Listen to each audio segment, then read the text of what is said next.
queremos te pedir, Senhor, que o Senhor também possa se fazer presente entre nós. Que o Senhor, que o teu Santo Espírito possa estar trabalhando aqui em cada coração. Que o Senhor toque com as tuas sublimes mãos em meus lábios, para que eu não venha falar de mim mesma, mas para que o Senhor coloque as tuas palavras na minha boca. Senhor, é isso que peço. Essa é a nossa oração e oramos em nome de Jesus. Amém. Vamos abrir juntos em Mateus 26.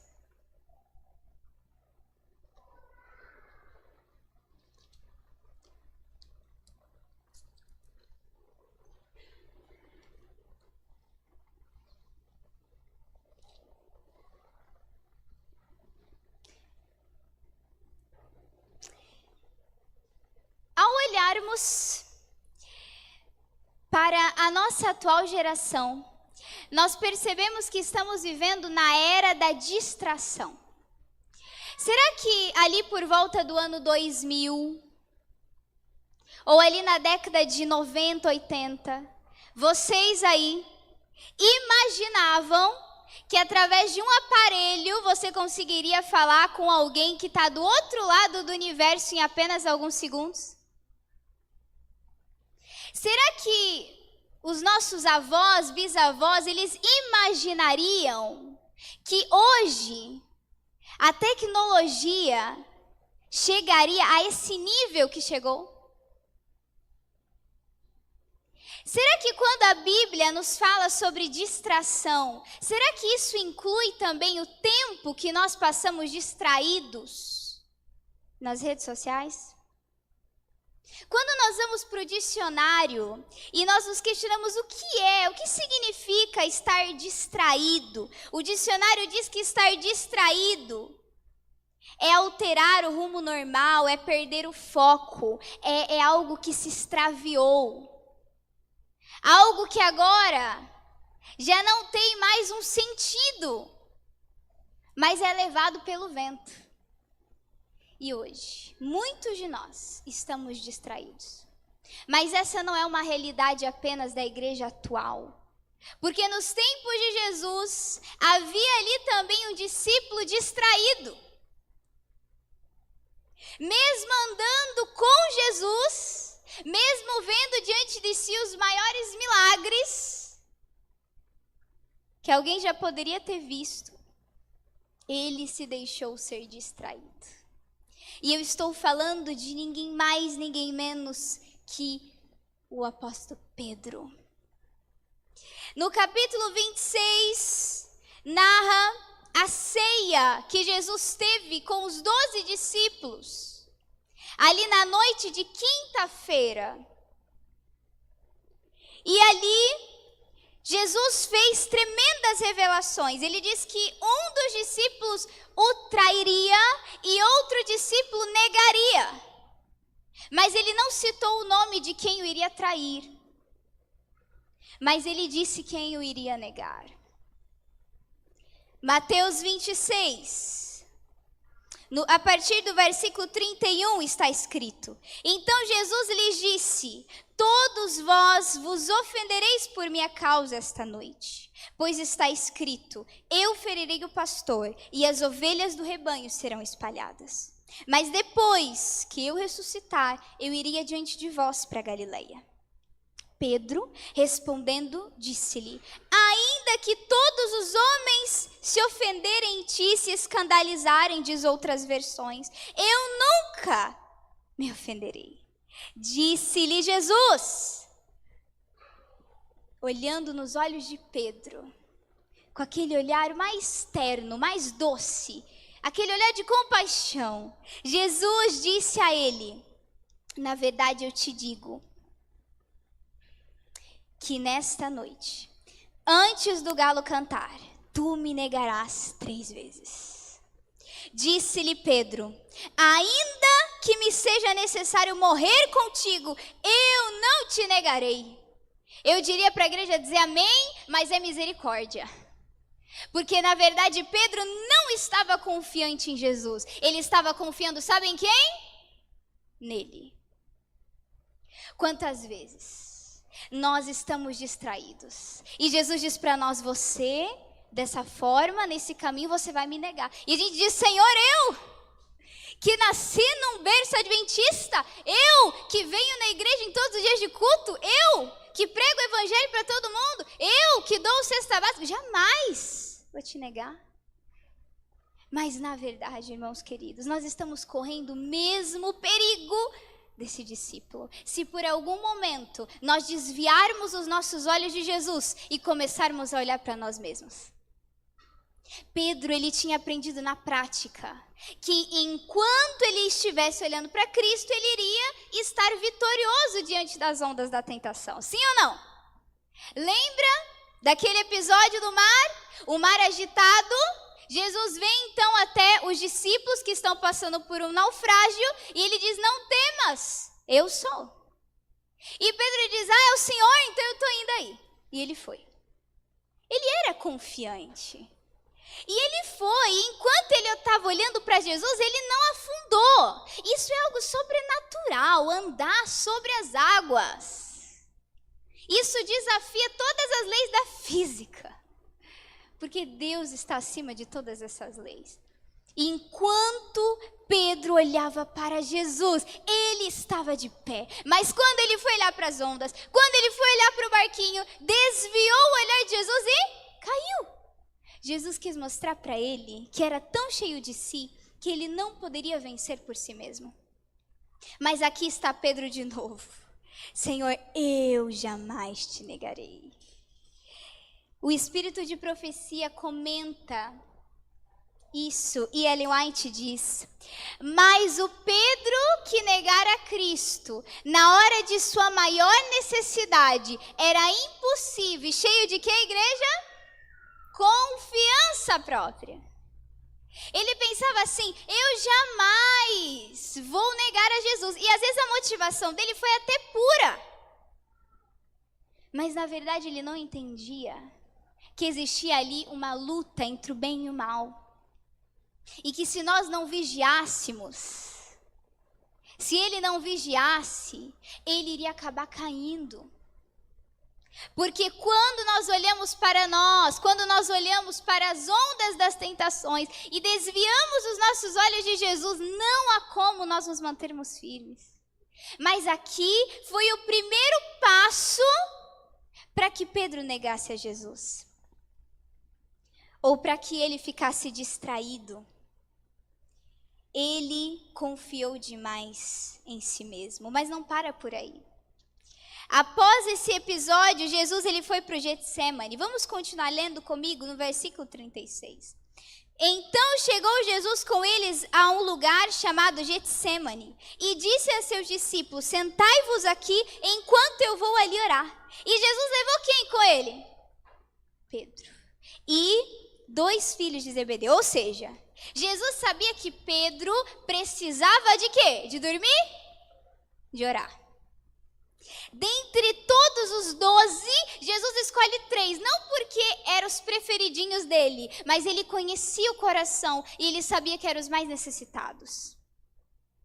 Jesus disse, vem cá, vamos orar. Mas Jesus ele foi um pouco mais para longe porque ele precisava conversar com o Pai. Jesus tinha essa necessidade. E então ele ora ali por 3 vezes ao Pai, se possível, tira de mim esse cálice. Mas após ali a oração que Jesus fez, ele voltou para ver os discípulos e ele se deparou com o quê? Olha só no verso 40. E ele voltando para os seus discípulos. Achou-os o quê? Adormecidos. E disse a Pedro, olha, ele disse isso a Pedro, não os demais, ele disse a Pedro. O quê? Não pudeste vós vigiar comigo nem por quanto tempo? Nem 1 hora? Vigiai e orai, para que não entreis em tentação. Na verdade, o espírito está disposto, mas a carne é o quê? Segundo passo de distração, que levou Pedro a negar a Cristo. Sabe qual é? Além de ter muita confiança em si mesmo, ele deixou de vigiar e orar. Irmãos queridos, Nunca pense que você vai vencer a batalha espiritual da sua mente se você não estiver buscando a ajuda do alto. Hoje o mundo prega muito sobre a autoajuda. Você tem uma força dentro de si. Tem algo de bom dentro de você que você precisa achar. Você precisa se ajudar, a autoajuda. Mas se esquecem de buscar a autoajuda. Porque é só Cristo que conhece o que vai na nossa alma. Porque o nosso coração é o quê? Enganoso. Quando nós achamos que nós nos conhecemos, nós estamos enganados, porque nós não nos conhecemos. Irmãos queridos, enquanto nós olharmos para nós mesmos e vermos algo de bom, nós vamos estar em perigo de cair. Porque aquele que está olhando para Cristo não verá nada de bom em si mesmo. Afinal, tudo que há de bom em nós provém de quem? De Cristo. Ellen White diz, os que aceitam a Cristo e dizem em sua primeira confiança, estou salvo, estão em perigo de depositar confiança em quem? Em si mesmos. Perdem de vista a sua fraqueza e necessidade constante do poder divino. Estão desapercebidos para as ciladas de Satanás. E quando tentados, muitos, como quem? Como Pedro, cai nas profundezas do pecado. Somos advertidos com as palavras de Paulo à igreja de Corinto. Aquele, pois, que cuida estar em pé, olhe que não caia. Irmãos queridos, pode ser que como Pedro a gente diga, não, mas eu já conheço toda a verdade. Não, mas eu não tenho mais nada para aprender. Não, mas eu não preciso fazer meu devocional de manhã. Eu posso fazer em qualquer outro momento. Irmãos queridos, tem muita chance mesmo de, durante o dia, nós não conseguirmos tempo. Porque, como eu disse e repito, nós estamos no meio de uma batalha. E ninguém pode sair, nenhum soldado pode sair para a batalha se não tiver com a armadura completa. A oração, a leitura da Bíblia é a armadura que vai te fazer vencer. Porque se o próprio Jesus teve de se agarrar à mão poderosa do Pai e vencer pelo está escrito, o que dirá de nós? Irmãos queridos, nós não devemos dar lugar ao diabo. É isso que está em Efésios 4, no versículo 27. Não deis lugar ao diabo. É um versinho, um dos mais curtos que tem, mas tem tanta coisa que dá para a gente aprender com esse conselho, com essa orientação. Não deis lugar. E como que você não vai dar lugar? Primeira coisa do seu dia, você precisa buscar o seu Deus. Ellen White diz sobre isso. Sem oração constante e diligente vigilância, estamos em quê? Em perigo. Perigo de quê? Perigo de nos tornar descuidosos e desviar-nos do caminho verdadeiro. O adversário procura continuamente destruir o caminho para o trono da graça, para que não obtenhamos pela súplica fervorosa e fé, graça e poder para resistir à tentação. Você pode ver, quando você fala assim, agora eu vou começar a ler a Bíblia todos os dias, aí o despertador não toca, você atrasa. Aí você tira tempo para buscar Deus e aí depois você perde o ônibus. E é uma luta constante. Você senta ali para estudar a Bíblia, o celular começa a apitar e fica disputando a sua atenção. Por isso que o tema dessa noite é o quê?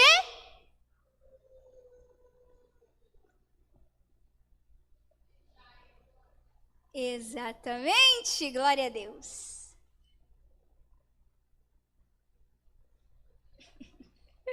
Meu pai tentando linguagem de sinais, eu não entendo. O tema de hoje é distraídos ou atraídos. Irmãos queridos, será que o seu celular tem sido uma distração? Será que o seu cônjuge tem sido uma distração? Será que as séries do Netflix têm sido uma distração? O que tem sido a sua distração?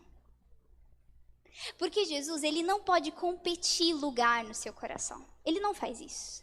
Ele fala assim para nós, para a igreja de Laodiceia: eis que estou à porta e Ele não diz, eis que estou à porta e já estou entrando e estou aqui, você agora que me receba. Ele diz, eu estou à porta, eu estou batendo. E através aqui da mensagem do pregador, Jesus está batendo na porta. Através ali de uma pessoa que ele usa para te aconselhar na sua casa, ele está batendo na porta. Através do Espírito Santo falando na sua consciência, ele está batendo a porta. E nós precisamos atender. Porque Jesus, ele não pode fazer nada se eu e você não permitirmos. Ele não invade. E ele nem sequer atrai por ameaça ou medo. Isso são táticas do nosso adversário. Jesus busca nos atrair pelo amor. Ele diz assim, com amor eterno eu te amei, por isso com benignidade te atraí. O homem daquela imagem, ele se prostrou quando ele foi atraído pela cruz. Jesus disse, como a serpente foi levantada no deserto, eu serei levantado, e quando eu for levantado, a muitos atrairei a mim. Irmãos queridos, quando você olha para o que Cristo deixou por amar você, quando você olha pelas dores que ele passou ali no Getsemane, quando você olha para o peso daquela cruz que ele carregava, e não era pela madeira, mas era pelos nossos pecados, qual é a resposta que você dá? Será que a gente deve trocar Jesus por qualquer coisa barata? Nós estamos em uma era da distração. O nosso adversário sabe como chamar a nossa atenção. Por isso que a cada dia saem mais e mais filmes nos catálogos do cinema. Por isso que a cada dia as redes sociais ficam mais atraentes. Por isso que a cada dia, às vezes é mais fácil você ficar ali ouvindo música, cantando louvor, do que sentar e ler a Bíblia e querer ouvir a voz de Deus pela palavra. Irmãos queridos, é uma luta constante, porque a nossa natureza ela é inclinada a fazer o que é? Mal. Efésios 2 diz que nós somos por natureza filhos da ira. E é por isso que Jesus diz para nós, ali em João 15, no versículo 5, ele diz, sem mim, vocês não podem fazer o quê? Nada. E às vezes a gente pensa assim, não, a justificação é o que o Senhor faz por mim, mas a santificação eu faço por mim, é isso? Jesus me justifica pelo seu sangue, mas agora eu me batizei, agora eu tenho que andar com as minhas próprias pernas, é isso? Não. Porque a justificação é algo que o Senhor faz por nós, e a santificação é algo que o Senhor faz em nós. Mas nós precisamos ali, como ramo ligado à videira, estarmos totalmente conectados. Porque pode ser que quando você tira uma florzinha do pé, ela ainda fique bonita, mas por pouco tempo. Sim ou não? Sim. Por isso que quando você ama uma florzinha, você não vai arrancar. Você vai cuidar dela no pé. Mas quando você gosta, você vai arrancar. Então gostar e amar é diferente. E Jesus diz assim, olha, olhe para a natureza. A florzinha consegue ficar bem se ela não estiver ligada à planta, recebendo os nutrientes necessários, ela vai morrer. E assim somos nós. Quando nós vamos nos afastando de Jesus, pode ser que a gente fique bem por um tempo. Pode ser que a gente ainda consiga manter o formalismo religioso, mas não por muito tempo. Talvez nós estejamos nos escondendo por trás de máscaras. Ou pode ser que nós estejamos nos escondendo por trás dos filtros. Pode ser que as pessoas não nos conheçam de verdade. Mas Jesus, Ele sonda o nosso coração. Ele sabe o que vai lá no íntimo da nossa alma. E por nos conhecer, e por conhecer a natureza humana caída, Ele sabe que nós não podemos fazer nada por nós. Por isso que Deus envia Jesus, porque se Ele te desse 1000 chances, você erraria nas 1000 chances. Então Ele te envia Cristo. E Cristo em nós é o quê? A esperança da glória. Irmãos queridos, o segundo passo que fez com que Pedro negasse o seu Senhor foi deixar de vigiar e orar. Eu acho muito interessante uma reflexão que nós vemos na Bíblia, em Salmo 91, verso 1. Olha só o que está escrito, essa é a versão King James. Diz assim: aquele que habita no lugar secreto do Altíssimo permanecerá debaixo da sombra do Onipotente. E a gente se pergunta, onde é o lugar secreto? Como permanecer protegido na sombra do Onipotente? E Mateus 6,6 diz: mas tu, quando orares, entra no teu aposento e fechando a tua porta, ora a teu pai que está em secreto. E teu pai que vem em secreto te recompensará publicamente. Amém? O lugar secreto, irmãos queridos. Esse é o caminho para o trono da graça. Nós precisamos buscar a Jesus no lugar secreto. Quanto tempo você tem passado no lugar secreto? Agora faça uma comparação com o tempo que você tem passado no celular. Quanto tempo você tem passado estudando a Bíblia? Agora faça uma comparação com quanto tempo você tem ficado na frente da TV. Quanto você tem investido na obra de Deus. Agora faça uma comparação com quanto você tem investido na ambição egoísta. Ah, Gabi, mas não tem nada a ver. Tem tudo a ver. Porque tudo envolve o grande conflito. Não há terreno neutro. Tudo que você decide do primeiro momento que você abre os seus olhos de manhã, está resultando não só em consequências passageiras, mas em consequências eternas. Onde está o teu tesouro? Ali está o teu coração. Nós temos orado muito pouco. E tem gente que diz a famosa frase: muita oração, muito poder. Pouca oração, pouco poder. Irmãos queridos, o Espírito Santo não abençoa pela metade. O Espírito Santo não trabalha pela metade. Ou é muita oração ou muito poder, ou é nenhuma oração e nenhum poder. Porque não tem como estarmos aqui na igreja e também queremos viver como o mundo. Porque não há como nós levantarmos a bandeira ensanguentada do príncipe Emanuel, mas ao mesmo tempo estarmos vivendo como se nós não crêssemos em Jesus. Será que você tem caminhado os passos que o levará a por fim negar o seu mestre, como Pedro? Repense a sua vida. O que você tem buscado? Qual é a prioridade? Você está juntando posses nessa terra? Você está buscando só as coisas dessa terra? Você tem sido distraído pelo entretenimento do mundo? Ou você tem sido atraído à cruz do Calvário?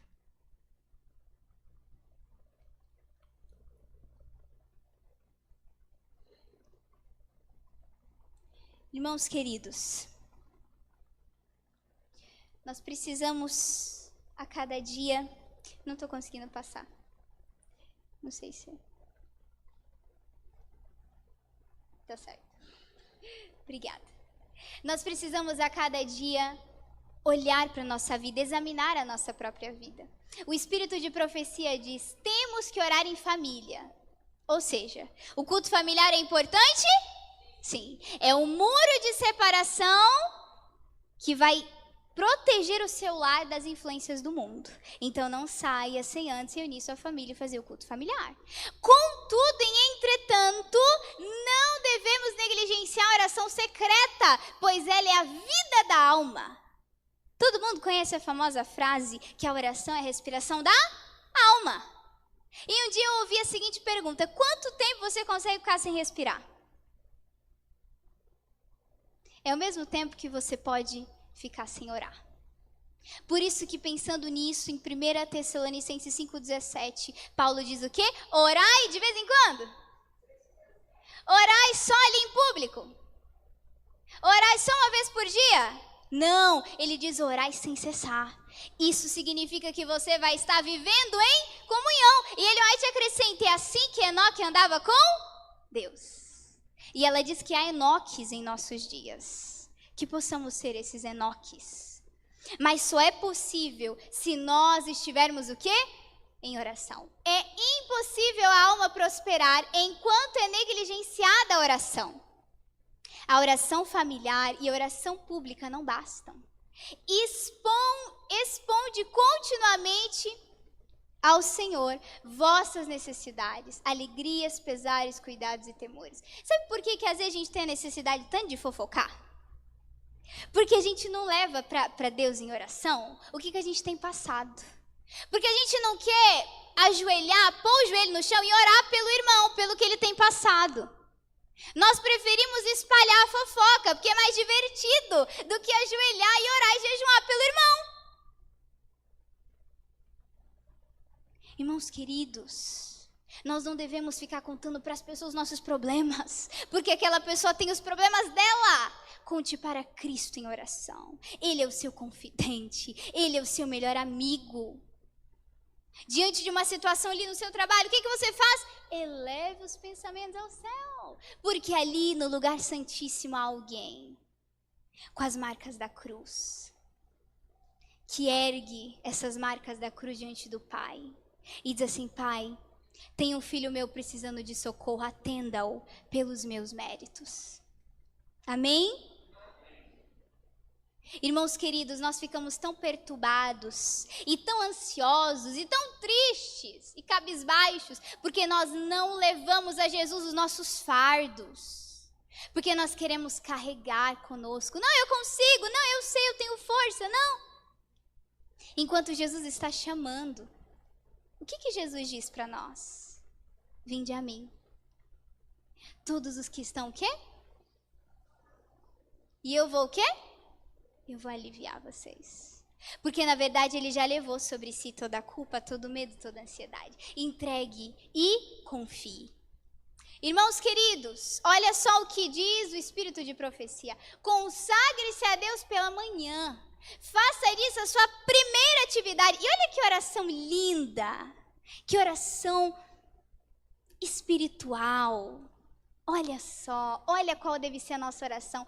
Toma-me, ó Senhor, para ser teu inteiramente. Deponho todos os meus planos aos teus pés. Usa-me hoje para o teu serviço. Fica comigo e que tudo que eu fizer seja operado por ti. Essa é uma questão diária. Cada manhã consagre-se a Deus para aquele dia. Amém?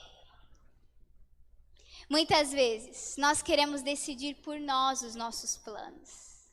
E aí, quando tudo dá errado na vida, a gente levanta a cabeça para o céu e diz: Senhor, onde o Senhor estava?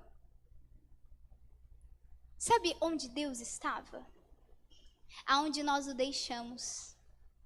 Porque nós queremos agir de maneira contrária à instrução da palavra e nós ainda queremos a bênção.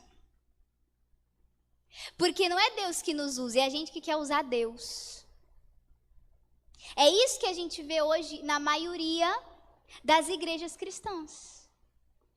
Deus está em dívida com você. Então, se você fizer qualquer coisa, Deus tem que te dar. Ele é obrigado a te devolver o triplo. Ele é obrigado a te dar uma casa de 2 andares, o carro do ano. Ele é obrigado, porque ele está em dívida com você. Mas espera aí, será que isso é bíblico? Quem está em dívida com quem? A gente deve tudo para Cristo. Na verdade, o ar que nós estamos respirando agora é um dom. É do céu. Tudo que você tem, tudo que você é, pertence a Deus. Por criação e por redenção. Então, deixa de lado aquela frase diabólica que diz: meu corpo, minhas regras. Minha vida, minhas regras. Não! Você foi comprado com grande preço. E Paulo diz em 1 Coríntios, no capítulo 6, ele diz: então glorifique a Deus no vosso corpo e no vosso espírito. Viva para a glória de Deus. A mensagem do primeiro anjo em Apocalipse 14:7 nos chama a dar glórias a Deus. E sabe como nós damos glórias a Deus? Permitindo que Ele reproduza em nós o seu caráter. Irmãos queridos, como que nós queremos ser exemplo lá fora? Como que nós queremos ser luz se nós não temos contemplado o verdadeiro exemplo? Se nós não temos contemplado aquele que é o sol da justiça?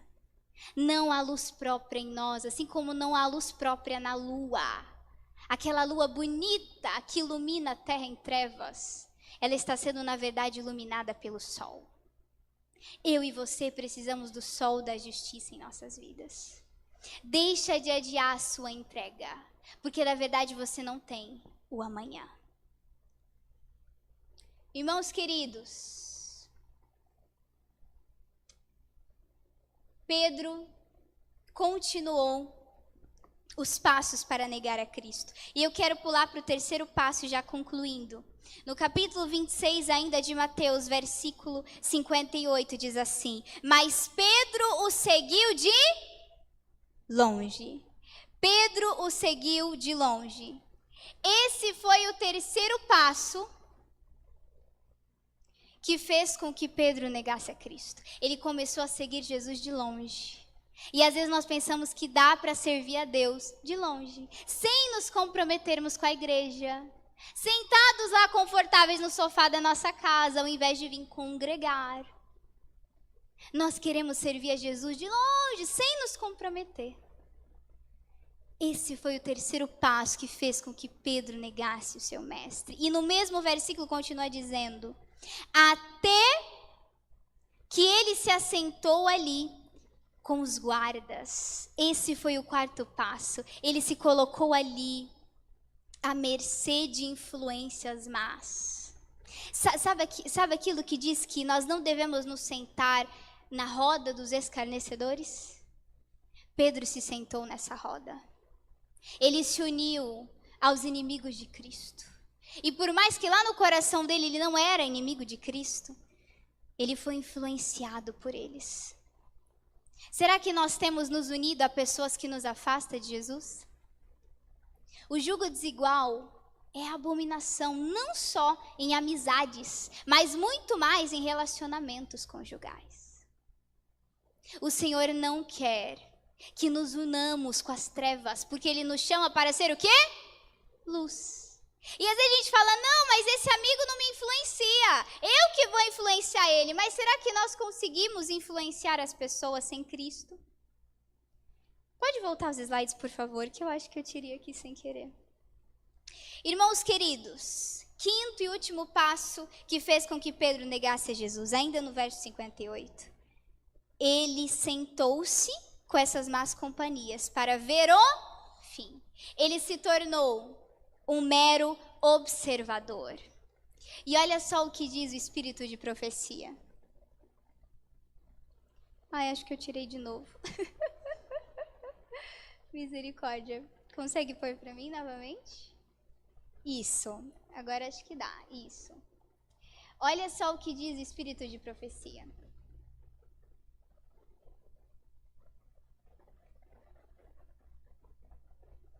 Jovens amigos, não se pode atingir ao topo da montanha ficando parado e desejando estar lá.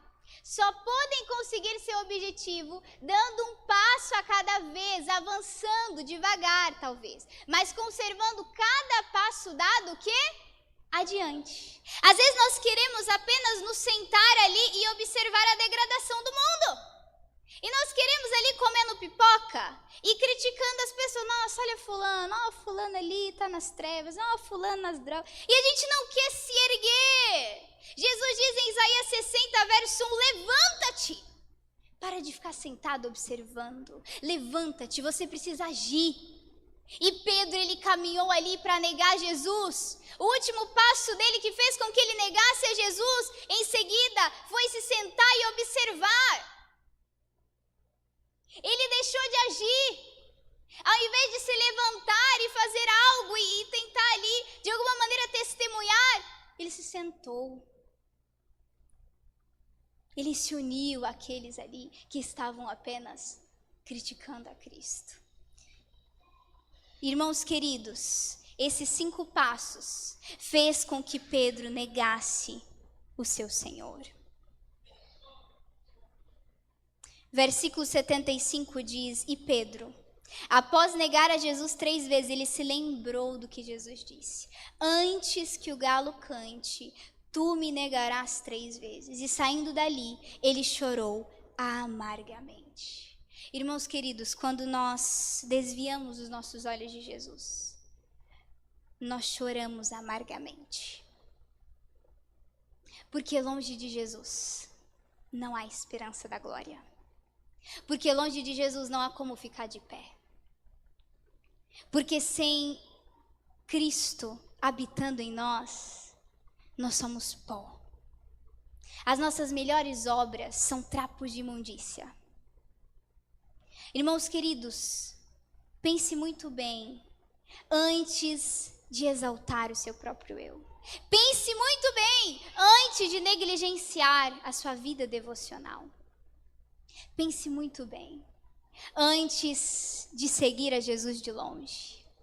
Pense bem antes de se unir a pessoas que não temem a Deus. Ellen White diz que nós só estamos seguros escolhendo como nossos amigos os que são amigos de Deus. Sabia que você é o resultado das 5 pessoas que você convive? Quem está ao seu lado? Quem você está buscando estar na companhia? Principalmente nós jovens que somos muito influenciáveis. Irmãos queridos, pense muito bem antes de se sentar e deixar de agir e deixar de cumprir a sua missão. O Senhor nos chama para que destemidamente possamos testemunhar ao mundo do seu caráter. O Senhor tem uma missão para nós e é por isso que Ele nos chama das trevas para a sua maravilhosa luz. Porque em Cristo não é sobre aparências exteriores, mas é sobre como está o seu coração. E o Senhor, Ele não quer apenas melhorar a sua vida, Ele quer transformar a sua vida. E às vezes a gente pensa assim, mas o que isso tem a ver com a gente? Pedro negou a Jesus, mas eu não tenho negado a Jesus. Às vezes a gente pensa isso. Será que de fato nós não temos negado a Cristo? Ellen White diz, os homens podem negar a Cristo pela maledicência, por conversas destituídas de senso, por palavras inverídicas ou descorteses. Podem negá-lo esquivando-se as responsabilidades da vida.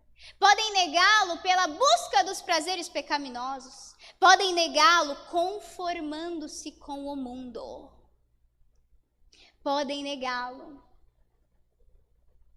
por uma conduta indelicada, pelo amor das próprias opiniões, pela justificação própria ou por nutrir dúvidas. Pode ser que você também esteja negando a Cristo por acariciar ansiedades desnecessárias e por se deixar estar em sombras. Nós também negamos a Cristo por todas essas coisas que nós muitas vezes pensamos, mas isso aqui não faz parte da minha realidade, mas será que não? Por todas essas coisas nós declaramos que nós não temos Cristo. Será que pela nossa vida, pelos nossos pensamentos, pelas nossas obras, nós temos negado o nosso Cristo? Se até aqui você tem se esquivado das suas responsabilidades, se até aqui você tem fugido do lugar secreto, volte para lá. Jesus diz, aquele que vem a mim, eu jamais o lançarei fora. Nesse momento eu vou cantar um hino, e a pergunta desse hino é também para te fazer refletir. Você quer mesmo ver Cristo voltar? Você está mesmo pronto para viver eternamente na presença de Jesus? Se você quer ser santo na terra, comece a sua obra de santificação. Se você quer ser santo no céu, melhor dizendo, comece a sua obra de santificação na terra. Hoje Jesus quer transformar a sua vida, para que você não saia daqui do mesmo modo que você entrou. Enquanto eu estiver cantando, eu convido você não a se levantar, não a vir à frente, porque isso não é de fato um resultado de ter aceitado o apelo. Mas eu quero que você ore aí, onde você está. Confesse a Cristo os seus pecados. Confesse a Cristo que você o tem negado. E peça a Ele por misericórdia, perdão e uma nova vida. Amém? Fique em oração.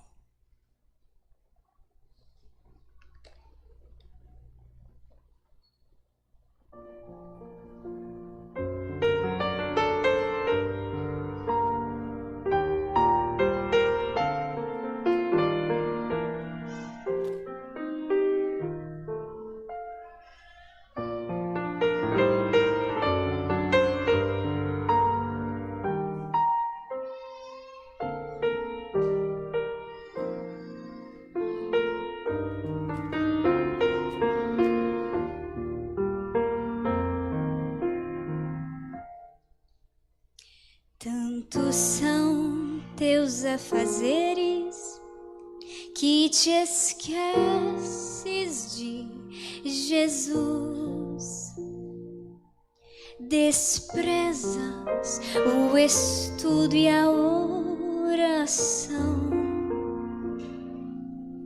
Ou estarias pronto e repleto de emoção se tu hoje te encontrasses com Jesus? Pense aí, é real teu desejo de vê-lo voltar? Tu anseias por teu Salvador.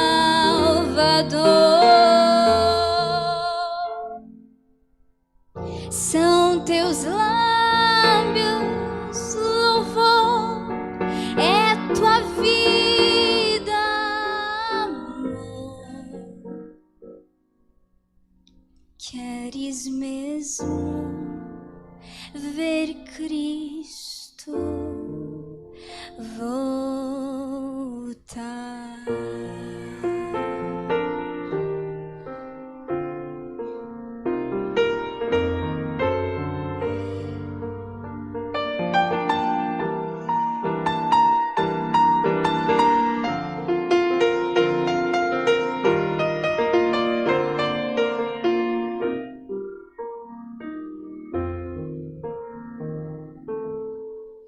Se Jesus viesse hoje, qual seria o teu sentir? Talvez tu procurasses te esconder devido a algum pecado que não queres submeter. Que horror! Como os ímpios perecer.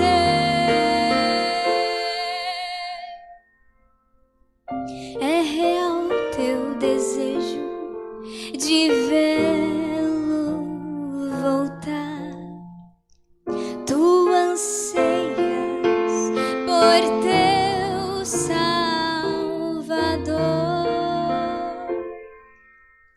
São teus lábios louvor, é tua vida amor.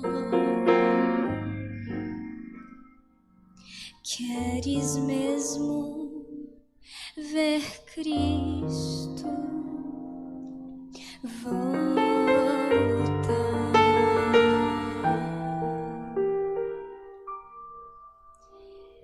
Você quer mesmo ver Cristo voltar? Quantos são teus afazeres que te esqueces de Jesus? Mas eu queria te dizer que por mais que você tenha se esquecido dele, ele nunca se esqueceu de você. E se ele te trouxe aqui nessa manhã, é porque ele tem um propósito para a sua vida. Em nome de Jesus, irmãos, não vivem mais inutilmente. Não negue mais a Cristo pela sua vida, mas viva louvando Ele não só com seus lábios, mas com a sua vida. Amém? Vamos nos ajoelhar para falarmos com Deus.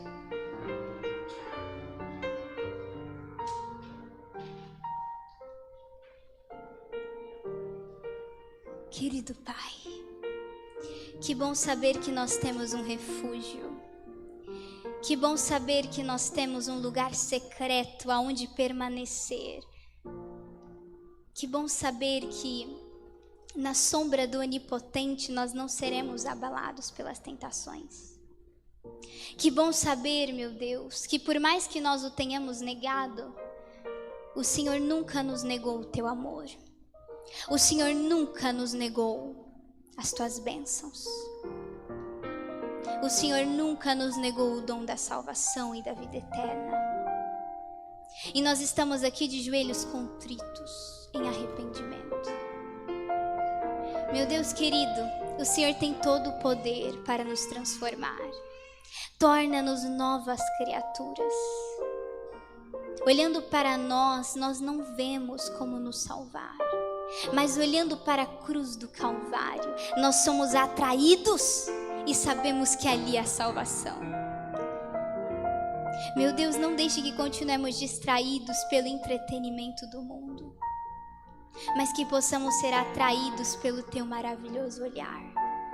Esse olhar que penetrou nos olhos de Pedro e comunicou a ele o perdão, que esse olhar possa vir de encontro a nós.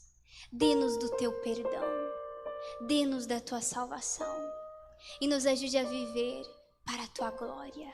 Em nome de Jesus te pedimos. Amém.